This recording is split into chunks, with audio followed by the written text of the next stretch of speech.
معزز سامعین السلام علیکم، میں سید ندیم حیدر اپنی YouTube channel Islamic knowledge SNH کے ساتھ آپ کی خدمت میں حاضر ہوں۔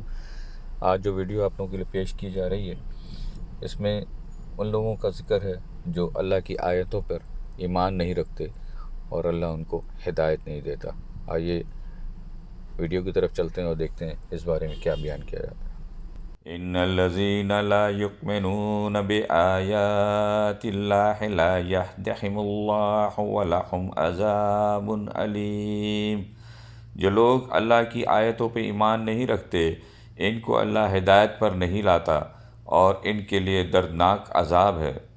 انما یفتر الکاذب الذین لا یؤمنون بآیات اللہ واولئک هم الکاذبون۔ اللہ پر جھوٹ تو پیغمبر نہیں، وہ لوگ باندھتے ہیں جو اللہ کی آیات پر ایمان نہیں رکھتے اور وہی حقیقت میں جھوٹے ہیں۔ من کفر باللہ من بعد ایمانہ الا من اکرہ وقلبہ مطمئن بالایمان ولکن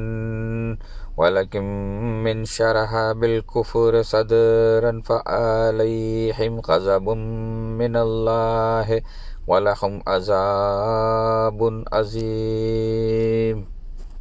جو شخص اللہ پر ایمان لانے کے بعد اس کے ساتھ کفر کا ارتکاب کرے، وہ نہیں جسے زبردستی کفر کا کلمہ کہنے پر مجبور کر دیا گیا ہو جبکہ اس کا دل ایمان پر مطمئن ہو، بلکہ وہ شخص جس نے اپنا سینہ کفر کے لیے کھول دیا ہو، تو ایسے لوگوں پر اللہ کی طرف سے غضب نازل ہوگا اور ان کے لیے زبردست عذاب تیار ہے۔ ذالک بأنہم مستحب الحیوات الدنیا علی الآخرہ وإن اللہ لا یہدی القوم الکافرین۔ یہ اس لیے کہ ایسے لوگوں نے دنیا کی زندگی کو آخرت کے مقابلے میں زیادہ محبوب سمجھا، اور اس لیے کہ اللہ ایسے ناشکرے لوگوں کو ہدایت تک نہیں پہنچایا کرتا۔ اولئک الذین طبع اللہ علی قلوبہم وسمعہم وابصارہم واولئک ھم الغافلون۔ یہ ایسے لوگ ہیں کہ اللہ نے ان کے دلوں پر، ان کے کانوں پر اور ان کی آنکھوں پر مہر لگا دی ہے، اور یہی لوگ ہیں جو اپنے انجام سے بالکل غافل ہیں۔ لا جرم انہم فی الآخرۃ ھم الخاسرون۔ لازمی بات یہ ہے کہ یہی لوگ ہیں جو آخرت میں سب سے زیادہ نقصان اٹھائیں گے۔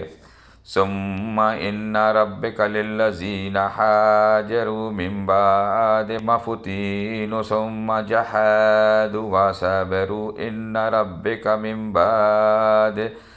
من بعدھا لغفور رحیم۔